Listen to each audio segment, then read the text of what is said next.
Usaping pananampalataya.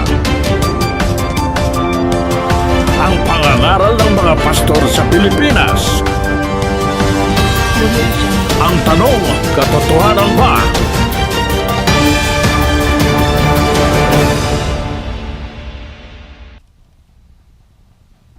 Ang mapapanood ninyo ay nasa audio lamang. Ito ay mga pangangaral ni Brad Eli Soriano. Patutugtugin natin ng buo nang di mawala ang konteksto na kanyang ipinapangaral. At ating bibigyan ng reaction pagkatapos ng video. Ginagawa natin ito sa pamamagitan ng fair use. Oo nga pala, ang pag-like ninyo sa inyong pinanood ay malaking suporta na sa aking channel. Halina at atin ng panoorin.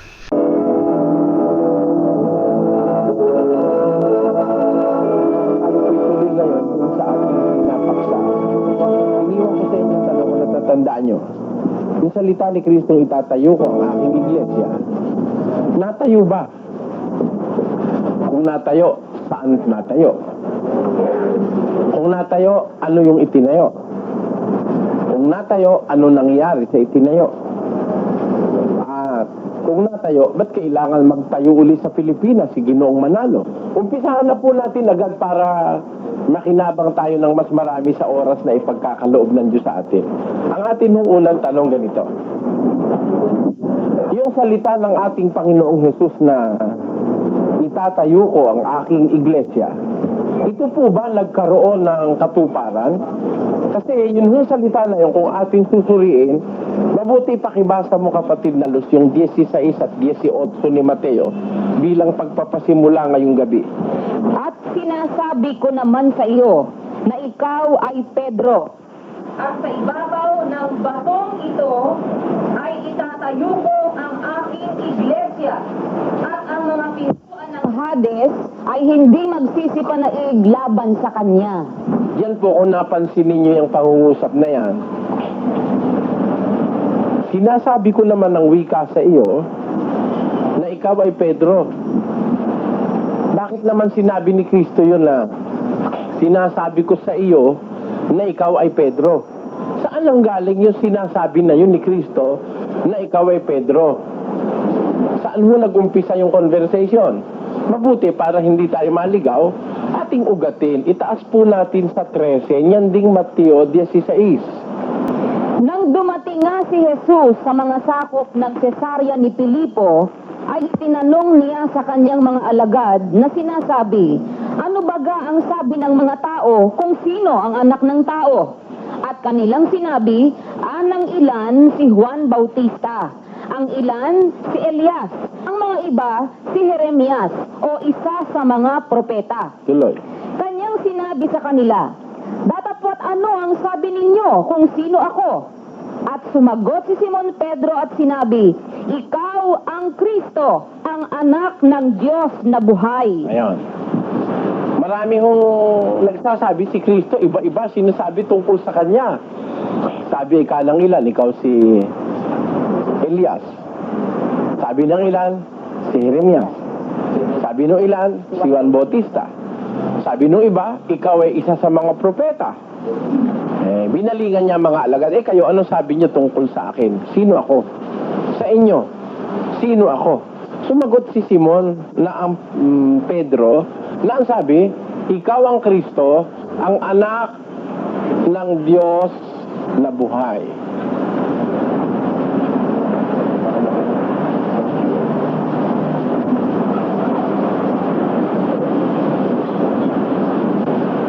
Ikaw ang Kristo, ang anak ng Diyos na buhay.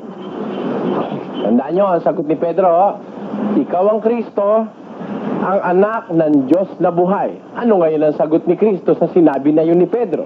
At sumagot si Jesus at sa kanya sinabi, mapalad ka, Simon Barjonas, sapagkat hindi ipinahayag sa iyo ito ng laman at ng dugo, kundi ng aking Ama na nasa langit. Ayan.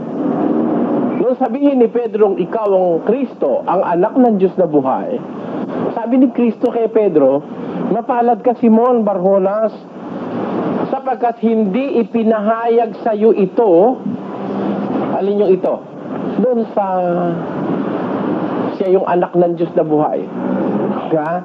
Yung pagkakilala mo na yan, Pedro, mapalad ka. Sapagkat yan, hindi ipinahayag sa iyo ng tao. Hindi mo nakuha sa tao yan. Hindi ipinahayag sa iyo ng laman at ng dugo. Kasi ang pahayag ng tao, si Kristo raw, si Elias. Si Kristo raw, si Jeremias. Si Kristo raw, si Juan Bautista. Si Kristo raw ay isa sa mga propeta. Eh nung tanungin niya si Pedro, karato-rato ni Pedro, ikaw ang Kristo, ang anak ng Diyos na buhay. Sinang ayunan niya ngayon? Mapalad ka, Simon. Sapagkat hindi ipinahayag sa iyo ito. Alin yung ito? Yung pagkakilala ni Pedro na siya yung Kristo na anak ng Diyos na buhay. Hindi pinahayag sa iyo ito ng laman at ng dugo ng tao. Hindi. Kundi ng aking Amang nasa langit. At sinasabi ko naman sa iyo na ikaw ay Pedro. At sa ibabaw ng batong ito, sino yung bato? Yung ito. Hindi si Kristo. Ay, hindi si Pedro. Yung ito. Yung sinabi ni Pedro na ikaw ang Kristo, ang anak ng Diyos na buhay. Hindi pinahayag sa iyo ito ng laman at ng dugo. Sinasabi ko sa iyo na ikaw ay Pedro. Sa ibabaw ng batong ito, ayun, yung nakilala niya na si Kristo, ang anak ng Diyos na buhay, itatayo ko ang aking iglesia. Ayun. Ayun. Gusto ko ipapansin sa inyo ang sumunod na pangungusap. Sa ibabaw ng batong ito, itatayo ko ang aking iglesia. At ang mga pintuan ng Hades ay hindi mananaig laban sa kanya. Tatandaan niyo po. Yung iglesyang itatayo sa ibabaw ng batong ito, hindi mananaig ang pintuan ng Hades, ang kamatayan laban sa kanya. Bakit kailangang may ganon? Bakit dinugtungan ng ganong pangako? Kasi po, yung iglesia ng mga panganay, kung naaalala nyo, nabuwal, nabagsak. Naalala nyo po yung pinag-aralan natin nakaraan? Yung iglesia ng mga panganay, nasira, naguho. Bakit? Hindi ho kasi nakatayo dun sa talagang matibay na pundasyon. Ngayon, sa pagkakataong ito, itatayo sa ibabaw ng bato. At yung batong pagtatayuan, ayon dun sa Greek, original language na ginagamit ay Petra, hindi Pedro. Petra, in the feminine gender, na ang kahulugan ay rock. Ang ibig sabihin ng rock, malaking bato. Whereas the word Peter, ang kahulugan ay stone. A cliff of a rock. Ayun. Cliff. Maliit na bahagi ng rock yung Pedro, yung stone. Kaya hindi mali yung interpretasyon ng Papa sa Roma na ang Pedro raw ang bato. Sa Biblia ho si Pedro hindi rock, stone lang. A cliff. Cliff of a rock. Maliit na bahagi ng isang rock o roka sa Kastila. Na kung tawagin sa Griego ay Petra. Yan po Petra. Sino yung bato na yan? Conforme naman ng iba, gaya ng Iglesia ni Cristo, na yan si Kristo. Kasi dun sa ibabaw nung sinabi ni Pedro ito, sa ibabaw niyan, sabi ni Kristo, itatayo ang aking iglesia. Ngayon, atin mong kunin ngayon ang detalye ng bagay na ito. Alin kaya yung bato na pinagtayuan na yan? Talaga hubang yung bato pinagtayuan hindi si Pedro? Hindi si Pedro? Meron ho ba tayong patutuong hindi si Pedro yung batong pinagtayuan? Pakinggan nyo.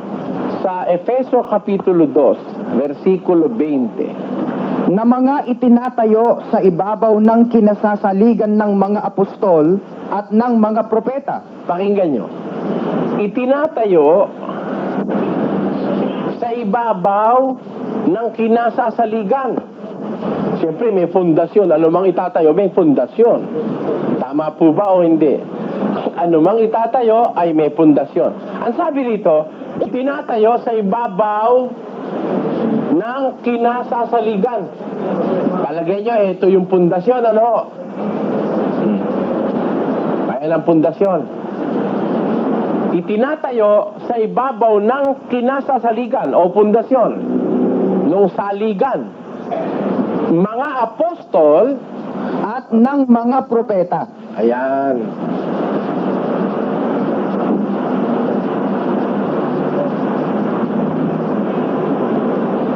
Yan po.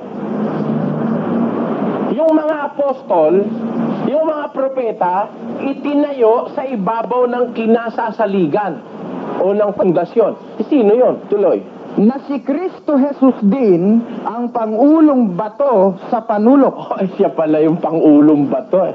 The chief cornerstone. Yung pinakamatatak na saligan ng iglesia eh si Kristo. Si Kristo Jesus din ang pangulong bato sa panulok. Sino ang nakatayo sa kanya? Mga apostol at mga propeta. Kaya imposibleng si Pedro yung bato. Pati siya nga inilagay doon sa ibabaw ng saligan eh. Di ba si Pedro yung apostol? Oh. Eh yung mga apostol at propeta nakatayo sa ibabaw ng saligan bato. Sino yung saligan? Si Kristo. Hindi pwede si Pedro. Para maging siya ang unang papa sa Roma. Wala nun sa Biblia. Ikinalulungkot ko sabihin, hindi ko naman dinidisgrace ang pagdating ng Papa. Actually, ngayon pa lang ho siya paalis. Ngayong araw na ito. Nakaalis na pala siya. Hindi pa. Hindi pa. Hindi pa siya nakakaalis. Lunes tayo ngayon, hindi ba? Hindi ba Lunes? Lunes siya aalis hindi ko dinidisgrace yung pagdating niya at pag-alis dito. Pero, hindi naman sa kanya galing yun Nanggaling yun sa mga una pang papa. Yung pala si Pedro, at saka yung mga apostol, at saka yung mga propeta, nakatayo nga sa ibabaw ng kinasasaligan na si Kristo ang pangulong bato sa panulok. Kaya yung iglesia, itatayo yun sa ibabaw ng bato. At ang bato ay si Kristo. Tama po yan, sabi ng Iglesia ni Kristo. Si Kristo ang bato, conforme sila dyan. Kaya lang, hindi sila nagsusuri ng etimolohiya at gramatika. Bakit? Kung si Kristo pala yung bato na pagtatayuan, ang claim nila, si Kristo pa rin ang nagsasalita. At sinasabi ko naman sa iyo, sinasabi ko, first person. Sa iyo, second person. Na ikaw ay Pedro. At sa ibabaw ng batong ito, third person yun Ito third person. Kung si Kristo nagsasalita, at siya pa rin yung bato, dapat ang sabi niya, sinasabi ko, first person, sa iyo, na ikaw ay Pedro. At sa ibabaw ko, di ba? Siya bato Kung siya nagsasalita, dapat sinabi niya, sa ibabaw ko, itatayo ko ang aking iglesia. Sana, gano'n, Pero pansinin niyo ang takbo ng pangungusap.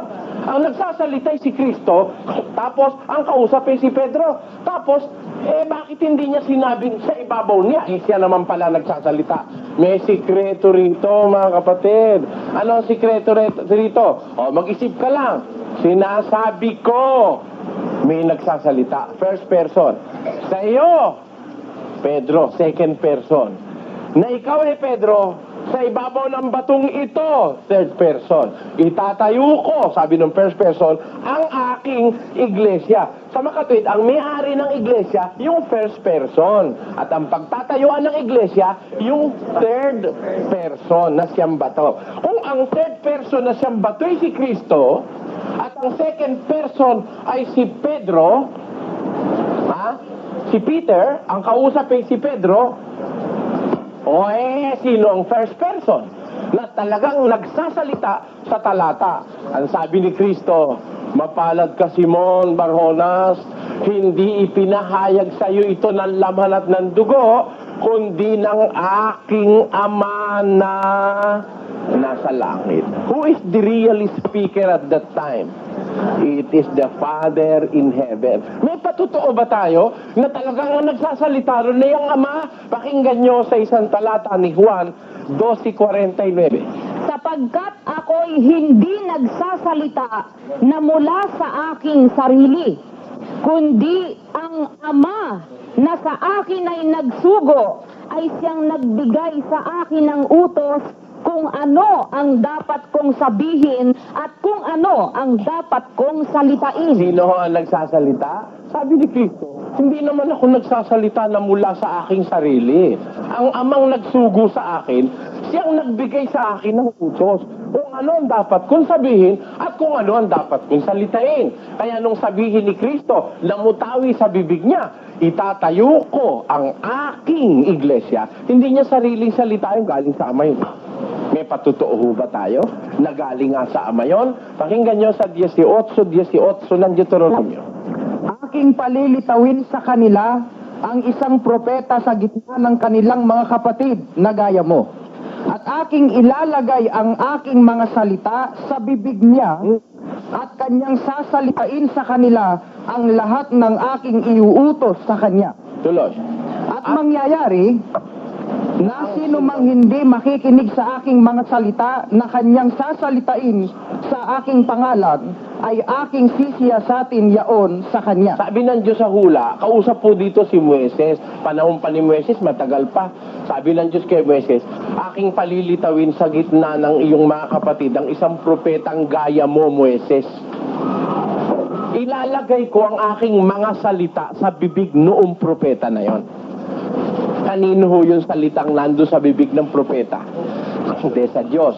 Sabi niya sa hula, ilalagay ko ang aking salita sa bibig ng propeta. At kanyang sasalitain sa kanila ang lahat ng iuutos ko sa kanya. Mangyayari ang sino mang hindi makinig sa salita ng propetang yaon. Nasasalitain niya sa aking pangalan, sisiyasatin ko yun sa kanya.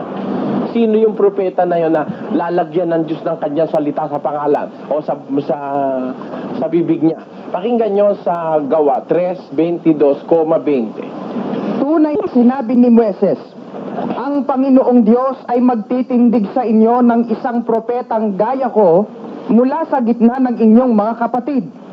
Siya ang inyong pakinggan sa lahat ng mga bagay na sa inyo'y sasalitain niya. Upang kanyang suguin ang Kristo na itinalaga sa inyo na si Jesus. Sino yung isusugong propeta lalagyan ng salita ng Diyos sa bibig niya? Si Kristo.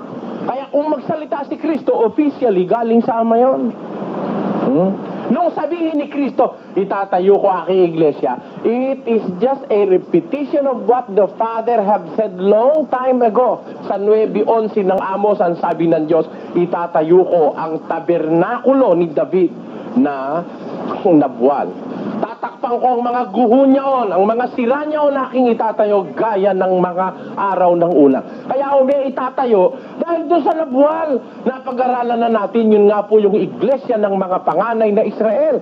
Tinatawag sa Bibyang iglesia sa ilang nabuwal, nawasak dahil pinagsamantalahan ng matatakaw sa perang mga pastor. Ngayon, dumating si Kristo, sabi niya, itatayo ko. Sino ang nagsasalita? Ang Diyos sa pamamagitan ng bibig ni Kristo. At si Kristo, ang third person, yung ito. Ang first person ay ang Ama, ang second person ay si Pedro. Tama-tama sa gramatika, tama-tama sa etimolohiya. Ang Diyos ang nagsasalita. Di halimbawa, sinasabi ko, Diyos yun, sa iyo, second person, na ikaw ay Pedro. Sa ibabaw ng batong ito, third person, itatayo ko ang aking iglesia. Bakit? Kanino ba iglesia? Talaga naman katutubon sa Diyos eh. Hindi ba yung Israel ay sa Diyos? Wala pa Kristo nun sa pagkakatawan tao. Pero meron ng iglesia sa ilang na inakay ni Moises. Kanino yon?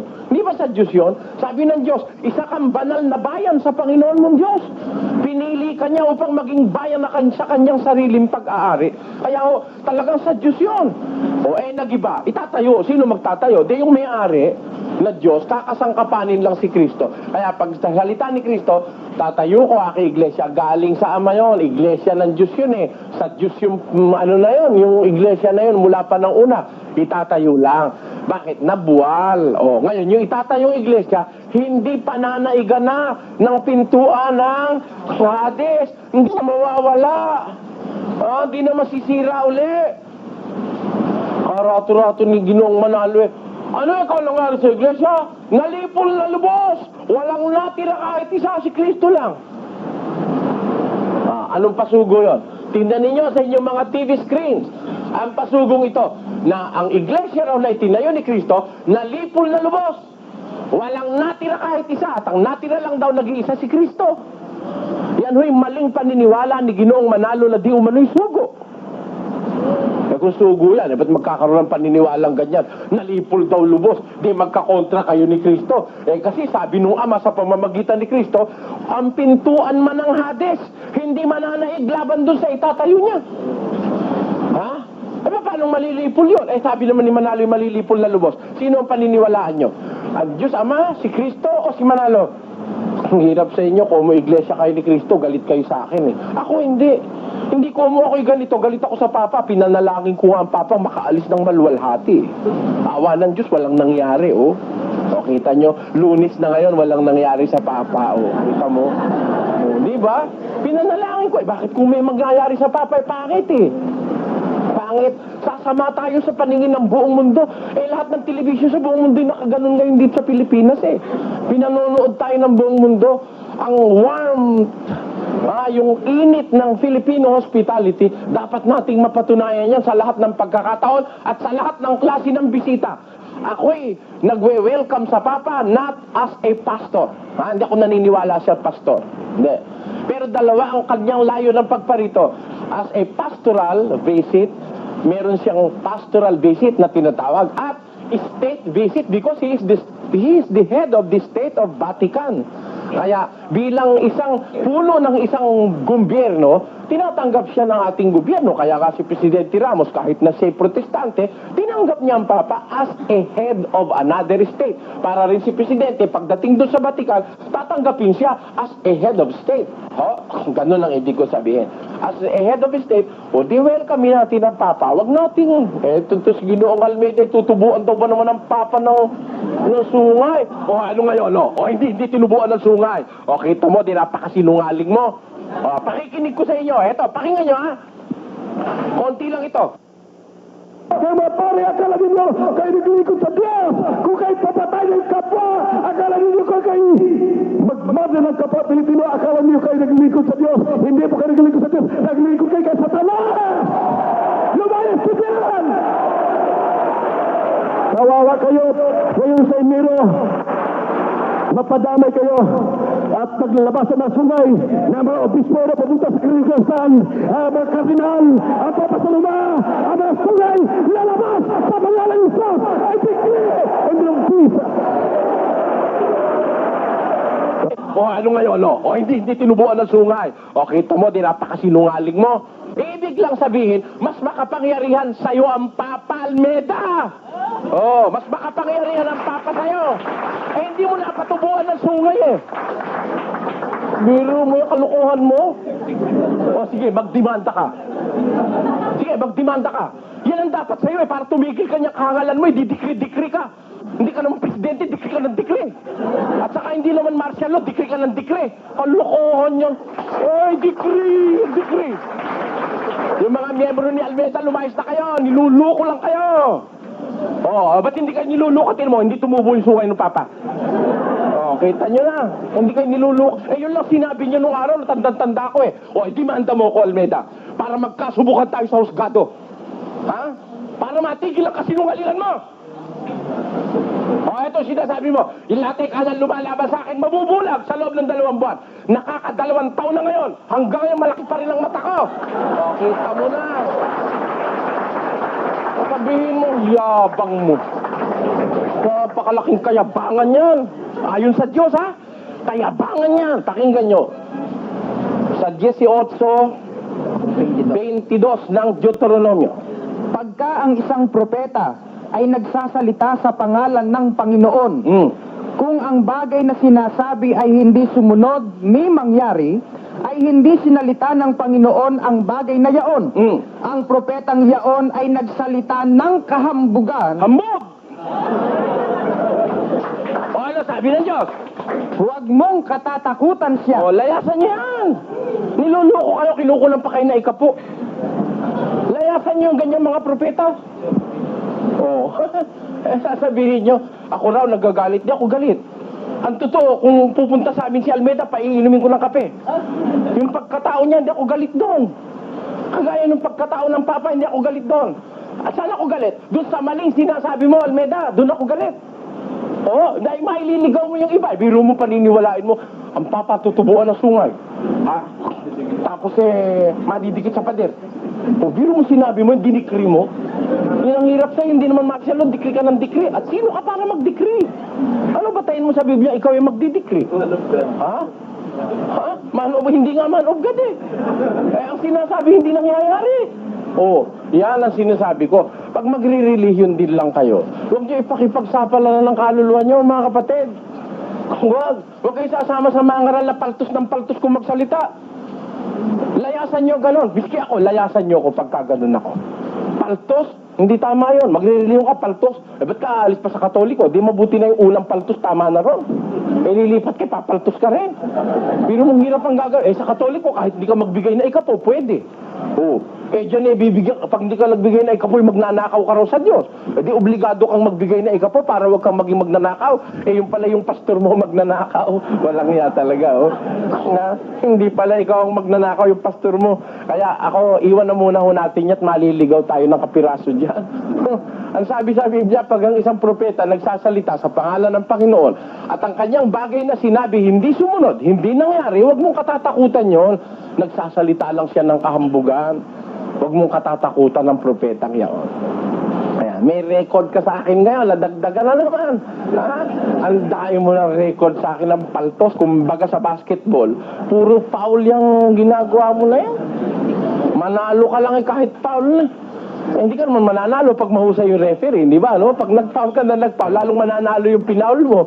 Lalo na kung ang shoot yung 15-meter shoot na shoot, binibigyan mo lang ng pagkakataon yung kalaban mong makashoot ng makashoot. Pag pinapaul mo lang, pinapaul. Tingnan mo, nakashoot na naman ako ngayon. Yan ang sinasabi ko sa iyo eh. Kaya alam nyo, tigilan nyo na yan, kayabangan na yan. Hindi dikri, sasabi. Pati raw yung isno, kinas out daw niya. Kinas out isno?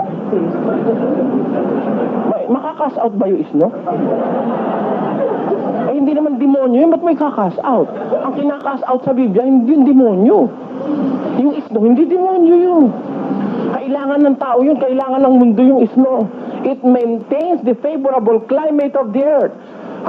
The North Pole must contain ice.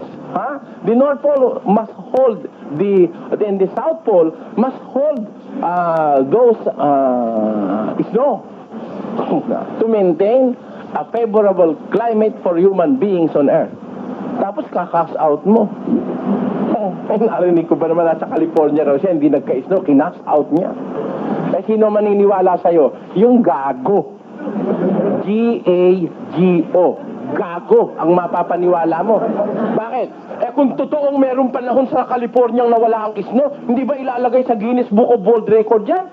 At hindi ba yan ilalagay sa world history na isang panahon dahil nandito si Almeida, nawala ang snow sa California? Patunayan mo sa istorya.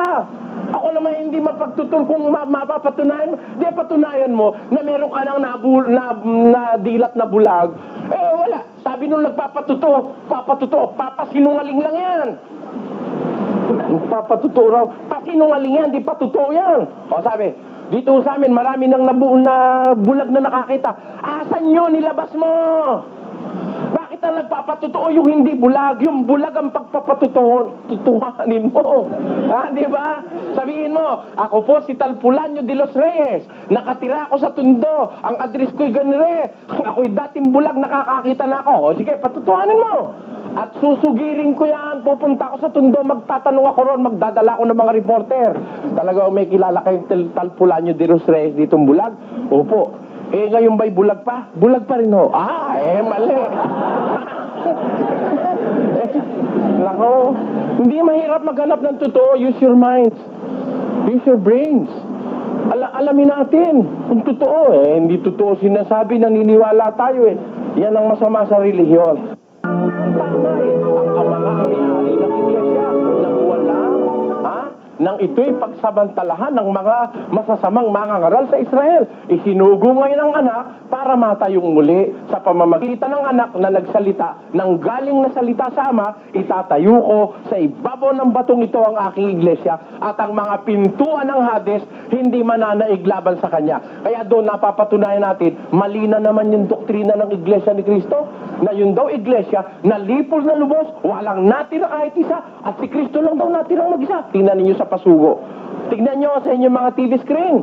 Kung ako'y nagsisinungaling, patigilin na ang programang ito. Tingnan nyo sa inyong mga TV screen. Ang iglesyang una, nalulipol na lubos. Yan ho'y kalaban ng sinabi ni Kristo. Pakinggan nyo ang sabi ni Kristo sa Mateo o sa Juan, Kapitulo 10, at versikulo 28 hanggang 29, ganito ang ating maliwanag na mababasa. At sila'y binibigyan ko ng walang hanggang buhay, at kailanmay hindi sila malilipol, at hindi sila aagawin ng sino man sa aking kamay. Kanyo, sabi ni Kristo, yung kanyang mga alagad, bibigyan ko sila ng walang hanggang buhay. Kailanmay hindi sila malilipol. Sabi ni Kristo, yung iglesyang itatayo sa ibabaw ng bato, hindi kailanman malilipol yon. Arato-rato, si Manalo, nalipol na lubos. Walang natira kundi si Kristo. Kaya kung mo nalipol, kailangang magtayo ako dito sa Pilipinas, sa malayong silangan. Ayun. Kasi kung hindi malilipol, wala siyang karapatang magtayo eh. Naintindihan niyo logic? Kaya niya pinalilitaw na nalipol para magkaroon siya ng papel sa istorya na kailangan magtayo dahil nalipol. Hindi totoo. Sino paniniwalaan nyo? Si Manalo o si Kristo? Sabi ng Biblia, sabi ni Kristo, hindi sila malilipol kailanman at hindi sila aagawin ng sino man sa aking kamay. Ituloy natin sa 29. Ang aking Ama na sa kanila ay nagbigay sa akin ay lalong dakila kaysa lahat. Dakila kay Satanas, dakila kaysa sa demonyo, dakila kaysa Diablo. Ang Ama ko na sa akin nagbigay sa kanila ay lalong dakila kaysa lahat. At hindi sila maaagaw nino man sa kamay ng Ama. Ayun. Pwede mo bang malipol yun? Nasa pag-iingat ng Ama yun? Yung iglesyang itatayo noong panahon ng ating Panginoon Kristo, yung mga alagad na kanyang titipunin, hindi malilipol yun. Hindi sila maaagaw nino man sa aking kamay. Sabi ni Kristo, at ang aking Ama na nasa kanila ay nagbigay sa akin, lalong dakila kaysa lahat. Hindi sila maaagaw nino man sa kamay ng aking Ama. Kaya matutupad yung sinabi niya. Sa ibabaw ng bato, itatayo ang iglesia at ang pintuan ng Hades hindi mananaig laban sa kanya. Hindi na mawawala uli yung iglesia na yun. Ha? Yan ang nasa Biblia.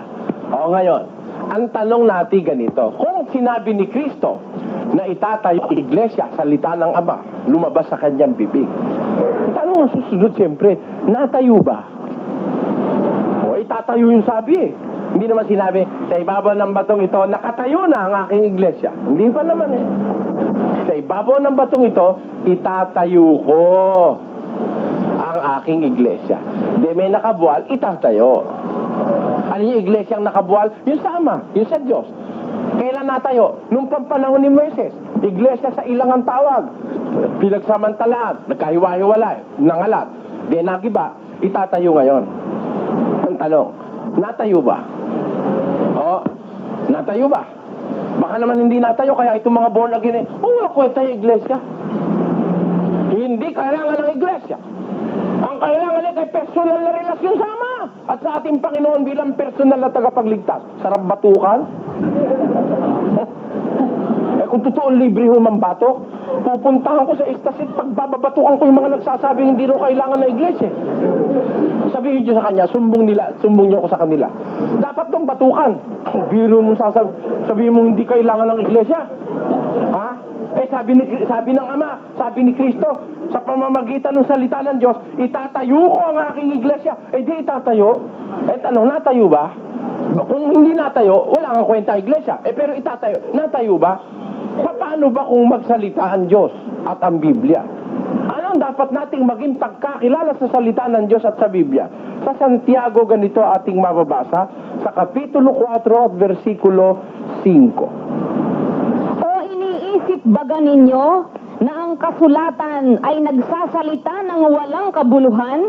Nagsasalita ba ang kasulatan ng walang kabuluhan? Pag sinabi ng kasulatan, kayo magdugtong. Sabi ni Santiago, nagsasalita ba ang kasulatan ng walang kabuluhan? Entonces, Pag sinabi ng kasulatan, makabuluhan o hindi? Makabuluhan. Nung sabihin sa kasulatan, itatayo ang iglesia, makabuluhan ba o hindi? Ito na ngayon si Ginoong Villanueva. Walang kwenta iglesia, hindi kailangan yan. Hindi kailangan. Kung parang ang dama ko, parang sinampal ng diretso si Kristo. Pero mo sabi ng ating Panginoon, itatayo ang iglesia. Tapos ito ngayon si Villanueva, hindi kailangan yan. Makahulugan na. Diba? It is a slap on the face of the Savior. Bakit? Biro mo sabi niya tatayo. Tapos ikaw naman sasabihin mo walang kabuluhan. Di ba direktong paglaban niya? Kaya yung sasabihin, yung Papa raw Antikristo. Hindi ho totoo yun. Hindi lang ang Papa Antikristo. Ang daing Antikristo. Akala niyo, pinupukol sa Papa Antikristo. Hindi totoo yan. Mali yan. Maraming Antikristo kasama Papa Ron. Di ba? O, tingnan ninyo ang katunayan. Sa isang talata ng unang Juan 2:18. Ganito po ating mababasa. Bumunting mga anak, ito ang huling oras at gaya ng inyong narinig na darating ang Antikristo. Kahit ngayon ay lumitaw ang marami ng Antikristo. Kita nyo, nung panahon ng mga apostol, meron na naglitaw, marami ng mga Antikristo. Sabihin mo, Papa ang Antikristo. Mali! Talaga to si Ginoong Almeida, walang habas kung magsalita. Pero mo sasabihin mo, Papa Antikristo, kasama ka rin, nakala mo? Sabi ng Biblia, ngayon pa, sabi nung panahon ng mga apostol, lumitaw ng maraming Antikristo. Sino ang isa sa mga Antikristo? Yung nagsasabing walang kwenta ang iglesia. Ito po, iglesia, isang napakalaking topic sa kaligtasan. Kaya ang sabi ng Diyos, from the ruins of the Israelites, which are called the church in the wilderness, sabi ng Diyos, itatayo ko. But itatayo, this is something very important for Him. Otherwise, ruined na rin lang, giba na rin lang. Kasi pabayaan na lang kung wala naman pala kwenta, ba't tatayo pa? Pero kaya itatayo, mahalaga. At ang pagtatayo, hinaluan na ng promise o ng pangako na kahit ang pintuan ng Hades o ng kamatayan ay hindi mananaig laban doon sa itatayo. At sinabi ni Kristo, hindi sila malilipol kailanman. Hindi sila maagaw ninuman sa aking kamay at sa kamay ng aking Ama. Tanong, natayo ba? Ay, tatayo natayo ba? Sabi ng Biblia, mahalaga ang sinasabi niya. Di sundan natin, tatayo mahalaga yun. O ano, natayo ba? Pakinggan niyo sa Gawa 8:1. At si Saulo ay sumang-ayon sa kanyang pagkamatay. At ng araw na yaoy nangyari ang isang malaking pag-uusig laban sa iglesia na nasa Jerusalem. At silang lahat ay nagsipangalat sa lahat ng mga dako ng Judea at Samaria maliban na sa mga apostol. Nyo, nung araw ikang yon, nangyari ang isang malaking pag-uusig. Laban saan? Laban sa iglesia na nasa Jerusalem. Natayo o hindi? Natayo. Nasa Jerusalem na. Existing na. At nung matayo, inusig ang iglesia na nasa Jerusalem.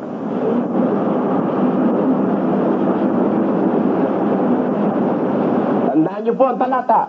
Gawa 8:1. Nang araw na yun ang wikay, naganap ang isang malaking pag-uusig. A great persecution. Napakatinding panliligalig sa iglesyang nasa Jerusalem. Natayo nga pala. Ayan, nakatayo na. Nasa Jerusalem na. Existing na sa Jerusalem. Tandaan nyo, saan ho natayo? Saan ho natayo? Sa Roma ho ba? Sa Amerika? Sa Pilipinas? Hindi. Saan natayo? Sabi ng pasyon, magmula sa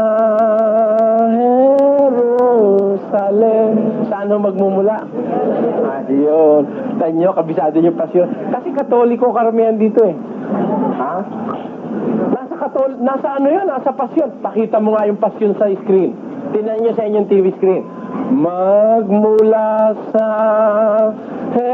Jerusalem, lahat ay inyong libutin. Lahat. At aralan ng magaling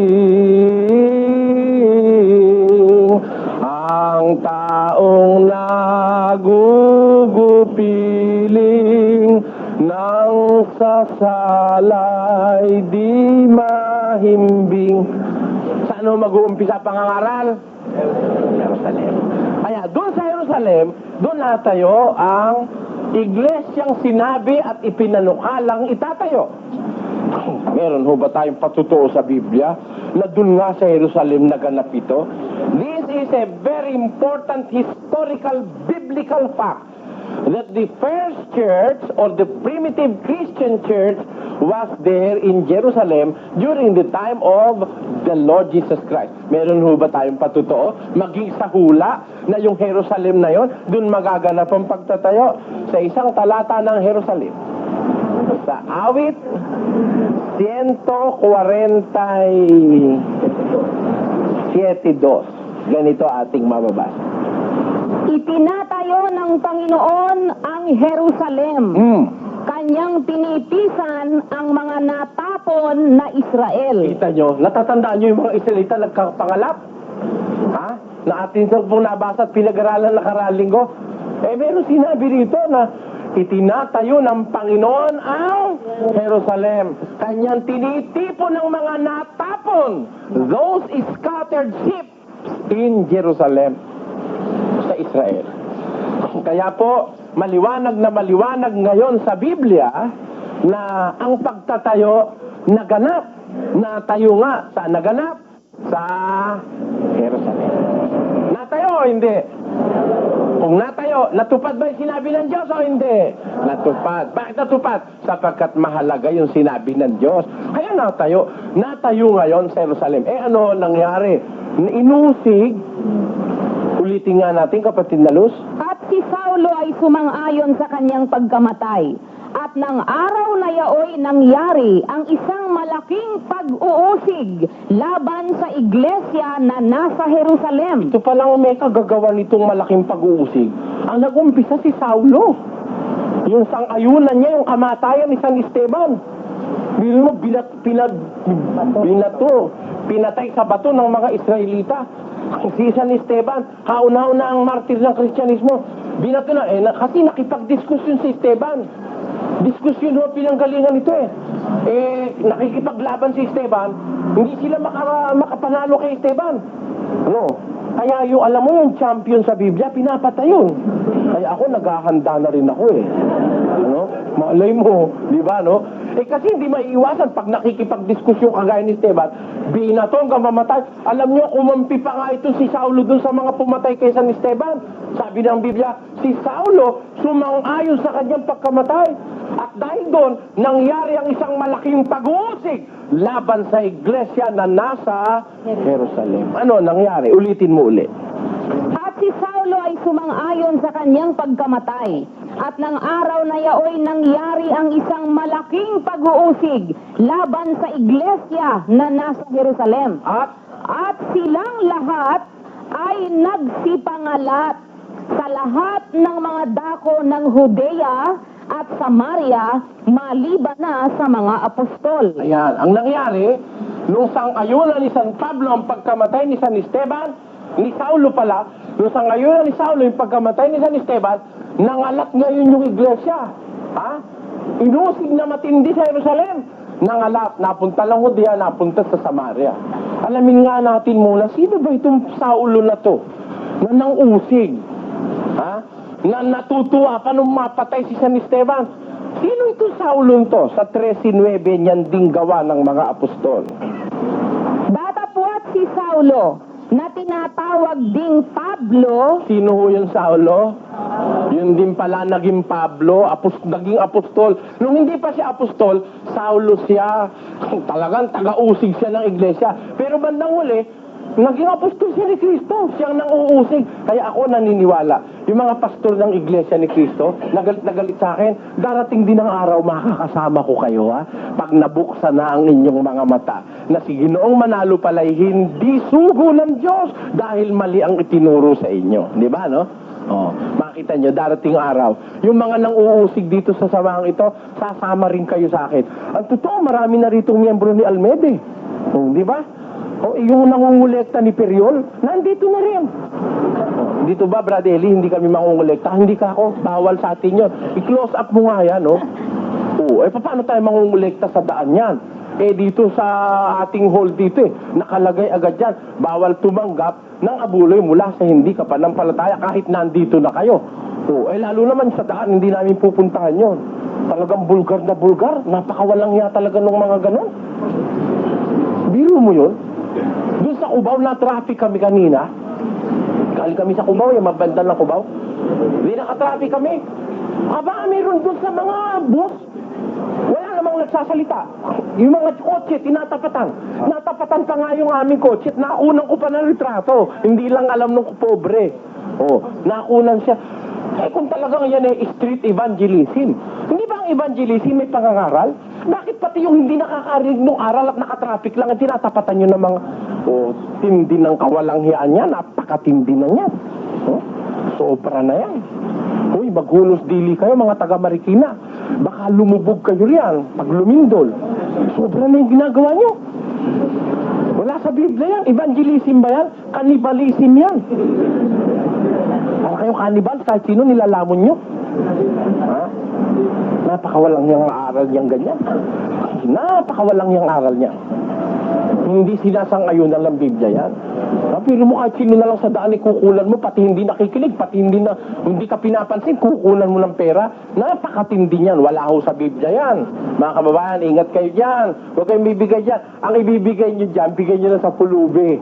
Sabi ni iba, baka ka sindikato. At least nakatulong ka sa pulubi. Di ba? At least makakain ng pulubi yung bibigay mo. Kaysa dyan, mayaman na yung bibigyan mo, niluluko ka pa. Yan ang lalong malaking sindikato. Sindikato ng mga palengke yan. Lahat ng palengke nandun yan. Ngayon, hindi lang pati palengke, pati traffic light nandun na rin siya. Yan ang malaking sindikato. Makalaking sindikato niya. Ako naaawa sa kapwa Pilipino, ano? Sa pagiging makadiyos natin, biktima tayo ng mga walang hiya. Nagiging biktima tayo ng mga mapagsamantala at mga walang hiya sa reliyon. We are being praised. We are falling prey to those who want profit in religion. Kaya nakakapangilabot isipin, ang Pilipino naghahanap ng Diyos, ang natuklasan mga halimaw. Ang karamihan natuklasan, nakasama mga halimaw sa pananampalataya. Sabi nga ni Kristo, gravous wolves. Mga lobong ganid. Lobong ganid, matatakaw na lobo. Ganid, ano ba yung ganid? Hindi ba yun ay mas malalim na katakawan? Kasi sa Tagalog, yung matakaw, mababaw-babaw yun. Pero pag ganid na, talaga swapang na yun. Kahit sino sinisila nun. Ngayon, napunta naman tayo dyan, hindi ba tayo nasa iglesia kanina, no? Na yung palang iglesia, si Saulo, na siya rin naging Pablo bandang huli, siya pa ang unang-unang kaaway ng iglesia. Kaya nung si San Pablo ay matawag na sa iglesia, nagsisisi, nangumpisal pa nga siya sa mga miyembro 1:13 ng Galacia. Tingnan ninyo, alin yung iglesyang inusig niya nung siya si Saulo pa na mang-uusig? Ano yung iglesyang inusig niya? 1:13 ng Galacia. Sapagkat inyong nabalitaan ang aking pamumuhay ng nakaraang panahon sa relihiyon ng mga Hudyo, kung paanong aking inuusig na malabis at minipol ang iglesia ng Diyos. Alin ho ang inuusig ni Pablo? At gusto niyang malipol? Ulitin mo nga, kapatid na Robin. Sapagkat inyong nabalitaan ang aking pamumuhay ng nakaraang panahon sa relihiyon ng mga Hudyo, kung paanong aking inuusig na malabis at minipol ang iglesia ng Diyos. At ako'y nangunguna sa relihiyon ng mga Hudyo ng higit kaysa marami sa aking mga kasinggulang, sa aking mga kababayan. Palibhas. Palibhas ay totoong masikap ako sa mga salit-saling sabi ng aking mga magulang. Ngunit nang magalingin ng Diyos na siyang sa akin ay nagbuhod, buhat pa sa tiyan ng aking ina, at ako'y tawagin sa pamamagitan ng kanyang biyaya, Anong kasalukuyang nang uusig siya? Doon sa mismong aktong inuusig niya ang iglesia ng Diyos, pinagaling niya ang wika ng Diyos na ako'y tawagin. Tinawag.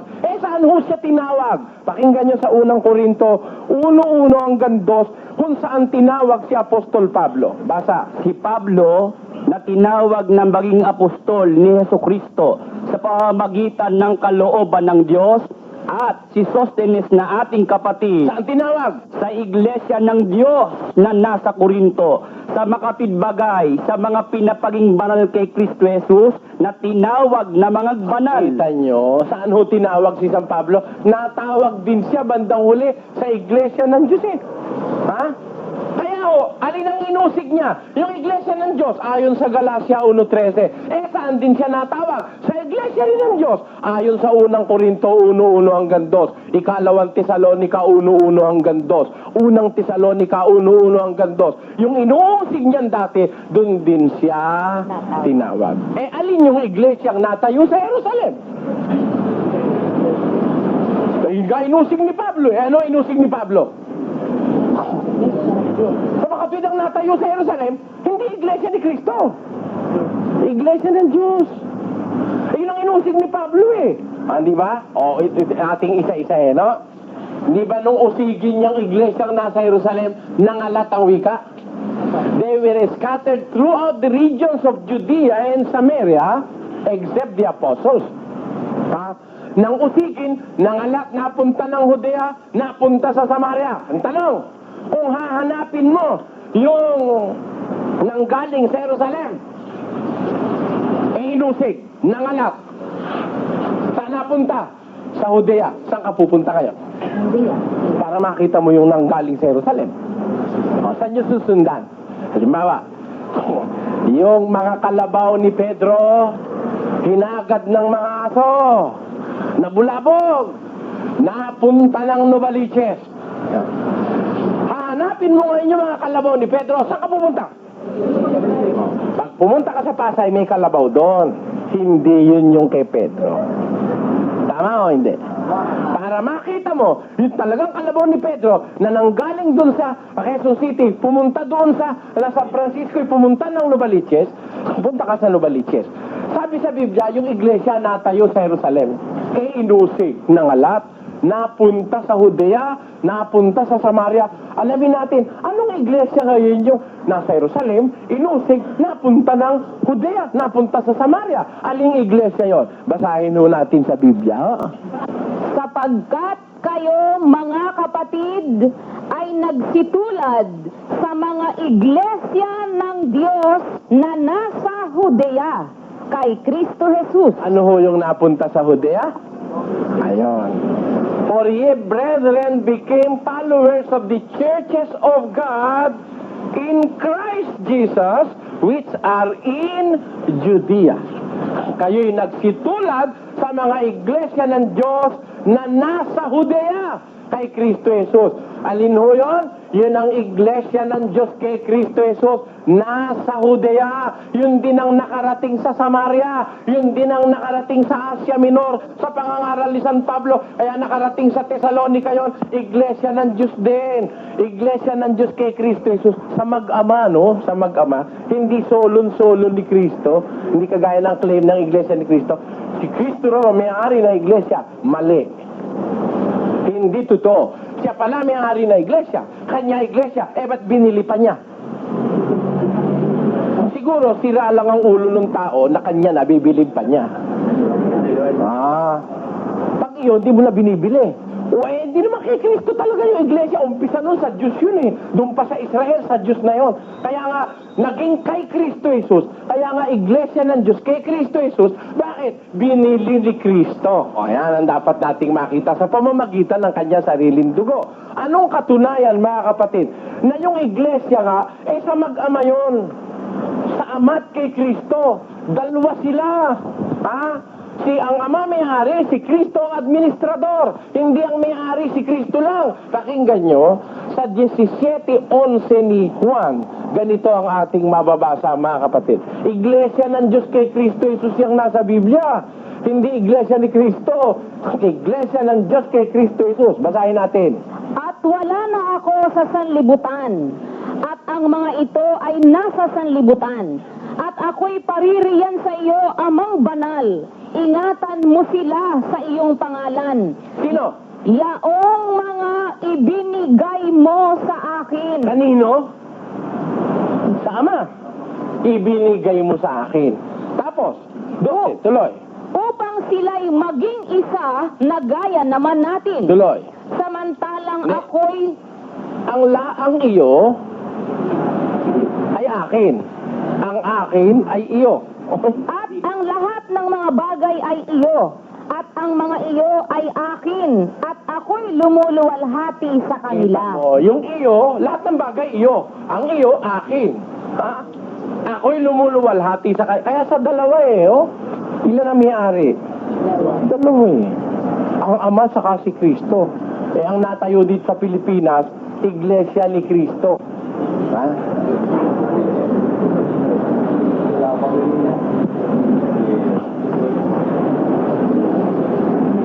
Walang Jesus. Wala. Walang Ama. Ano yan? Di ulila yung Jesus mo. Nasa Biblia, Iglesia ng Diyos na nasa Judea kay Kristo Jesus. Churches of God which in Judea are in Christ. Ang sabi doon sa Biblia ng Ingles. Sa Kastila ang nakalagay, Iglesia de Dios en Cristo Jesus. Yan ang nakalagay. O, tingnan ninyo. Kaya nga makatwiran Sa Diyos talaga ang umpisa niyan Yan ang Israel. Sa Diyos yan. Wala pa si Kristo nun sa pagkakatawan tao. Meron ng iglesia. Iglesia ng mga panganay. Iglesia sa ilang. Nung pumanahog si Kristo para tipuning mulihan, ang tawag ngayon ng Biblia ay Iglesia ng Diyos kay Kristo Jesus. Meron ba tayong patotoo na sila talagang dalawa may-ari niyan? Pakinggan nyo sa 2 Tesalonica 1:1. Ganito ating mababasa. Si Pablo at si Silvano at si Timoteo sa iglesia ng mga taga-Tesalonica Kanino? na nasa Diyos na ating Ama at sa Panginoong Hesukristo. Ilan? Sa iglesia ng taga-Tesalonica, nasa Diyos na Ama at sa Panginoon Kristo. Sa unang Tesalonica 1:1, ano naman ang sabi? Pakinggan nyo. Si Pablo at si Silvano at si Timoteo sa iglesia ng mga taga-Tesalonica. Kanino? Sa Diyos Ama at sa Panginoong Hesukristo. Kanino po ang iglesia? Sa Diyos Ama at sa Panginoong Kristo. Kanino po ang iglesia? Sa Diyos Ama at sa Panginoong Kristo. Kaya ho yan tinatawag sa Biblia, iglesia ng Diyos. Iglesia ng Diyos kay Kristo Jesus. Tinatawag sa Biblia. Iglesia ng Diyos na buhay. Kasi ang Ama naman talaga original na may-ari dyan O, sino tututol dyan? Miski naman ang iglesia ni Kristo mangangamuti kayo pag tinutulan niya yan.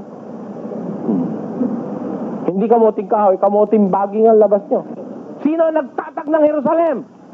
Ng bayang Israel, sino nagtayo? Ang iglesia, sino? Mga mo pa rin, hindi nagbabago yon.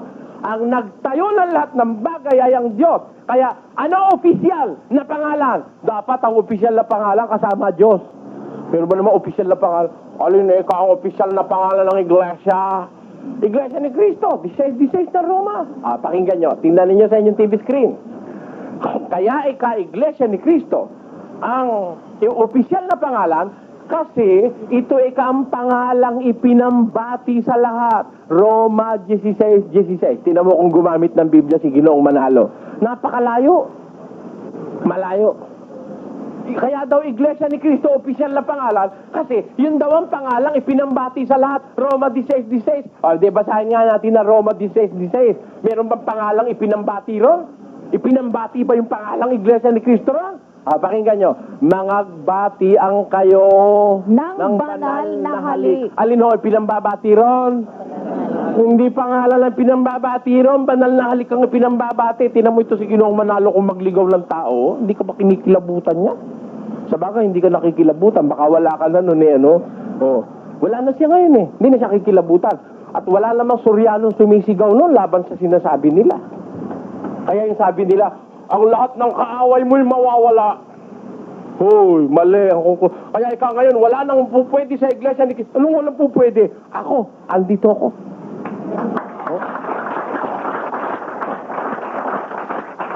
Babasahin yung hula, hindi naman ukol sa kanya yon, kay Kristo ukol yon. Si Kristo, sinasabihan ng Diyos noon, hahanapin mo yung mga kaaway, sila'y wala na. Kay Kristo yon, hindi sa inyo yon. Ang katunayan, hindi kayo nawawalan ng kaaway. Nung wala pa si Soriano, ang kaaway nyo, yung mga nauna. Ngayon, mas matindi ngayon. Bakit? Yung hindi napuna nung mga unan yung kaaway, pinupuna ko ngayon. Ano ang pinupuna ko? Isa sa pinupuna ko, sa 16:16 na Roma, ayon sa'yo, Karamos, ang iglesia, ang pinambati sa lahat na pangalan ng iglesia ni Cristo. Meron ka bang nabasa sa Roma 16:16 na ang ipinambati ay pangalan o banal na halik? Sagot! Sumagot ka. Tiyak na tiyak wala ka isasagot. Bakit? Ang ipinambati hindi naman banal, hindi naman pangalan Sasabihin, kaya daw iglesia ni Cristo, opisyal na pangalan, yun daw ang pangalang ipinambati sa lahat. Hindi totoo yun. Ang ipinapambati sa Roma 16:16, yung banal na halik, nangagbatian kayo ng banal na halik, binabati kayo ng lahat ng mga iglesia ni Cristo. Hindi singular, hindi iglesia ni Cristo na kagaya ng inilagay nyo sa kapilya. Ang nakalagay dyan, Churches of Christ. Mga iglesia ni Cristo, hindi singular. Plural. Ano yung mga iglesia ni Cristo na yon? Asan yon? Bumabati sa Roma ng banal na halik. Sabi sa Roma, kayo mga taga-Roma, magbatian kayo ng banal na halik. Binabati kayo ng lahat ng mga iglesia ni Cristo. Tanong, asan yung mga iglesia ni Cristo na yon na bumabati sa Roma? Asan yon? Pakinggan nyo sa Galacia 1:22. Ganito ating mababasa. At hindi pa ako nakikilala sa mukha ng mga iglesia ng Judea na pawang kay Kristo. Alin John? Yung mga iglesia ni Kristo, pawang kay Kristo, mga iglesia ng Judea na pawang kay Kristo. Ano pangalan ng mga iglesyang nasa Judea na pawang kay Kristo? 2:14 ng unang Tesalonica. Pakinggan niyo. Sapagkat kayo mga Pilip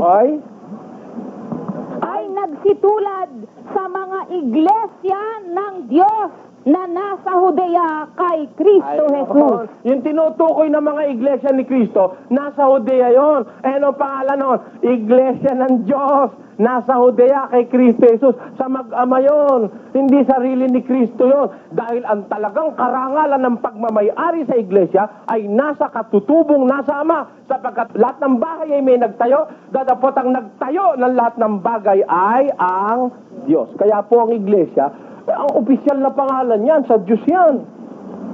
Ayan po ang dapat nating makita. Ngayon, meron ho ba tayong patutuo sa Biblia na mali ang paniniwala ng Iglesia ni Cristo na ang opisyal na pangalan ng Iglesia ni Cristo? Anong patunay sa Biblia mali yan? Hindi po tayo nangangalahati. At ano ang patutuo sa Biblia na yung Iglesia na yun hindi nawala? Existido yan. Sa lahat ng panahon, mula nang itayo ni Kristo, hindi mawawala yan. May patutuo ba tayo sa Biblia? At anong patutuong hindi iglesia ni Kristo ang opisyal na pangalan niyan?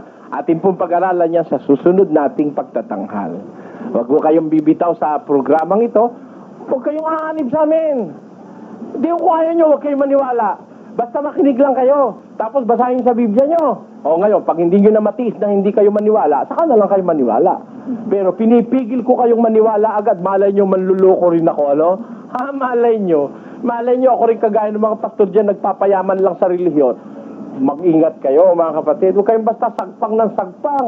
Hindi kagaya ng pag-aasawa yan, nakakita ka lang ng babae doon sa tabi-tabi, sinagpang mo na. Baka inasagpang mo, asawa na ng may asawa, matataga pa ulo mo yan. Ganun din naman yung pagre-relihiyon. Hindi basta lumapit sa'yo, may dalang Biblia, naka-Amerikana, ligtas ka na. Hindi ganun. Mag-isip kayo, miski ako, huwag kayo basta maniniwala. Ito ang sitas, nakasulat. Pag uwi sa bahay, basahin nyo. At ako naniniwala, hindi ako magpapaliwanag sa inyo. May Diyos na nagbubukas ng isip ng tao upang makilala niya ang tunay na katotohanan. Sumakanya nawa ang kapurihan. Sumakanya nawa ang paghaharing walang hanggan siya nawa. Bibigyan natin ng reaction ang napanood nating video.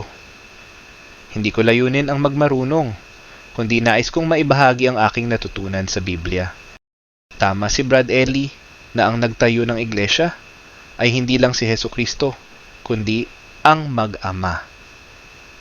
Kinasangkapan ng Diyos si Jesus sa pagtatayo ng iglesia.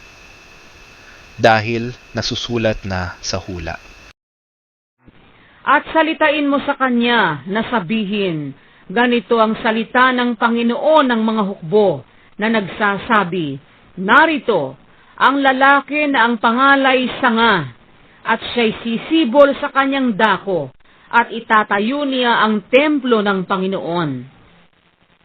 Sa makatwid bagay, kanyang itatayo ang templo ng Panginoon, at siya'y magtataglay ng kaluwalhatian, at mauupo, at magpupuno sa kanyang luklukan, at siya'y magiging saserdote sa kanyang luklukan, at ang payo ng kapayapaan ay mapapasa pagitan nila kapwa. Kaya, ang iglesia na itinayo ni Kristo ay sa Ama at sa Anak na si Hesukristo, at ang nasusulat na kompletong pangalan at opisyal na pangalan ng iglesia ay Iglesia ng Diyos kay Kristo Jesus. Maraming salamat sa panonood. Kung nagustuhan ninyo ang bago kong upload, please like, share, and comment. At kung hindi ka pa nagsasubscribe, ay mag-subscribe ka na upang lagi kang ma-notify ng YouTube sa mga bago kong upload.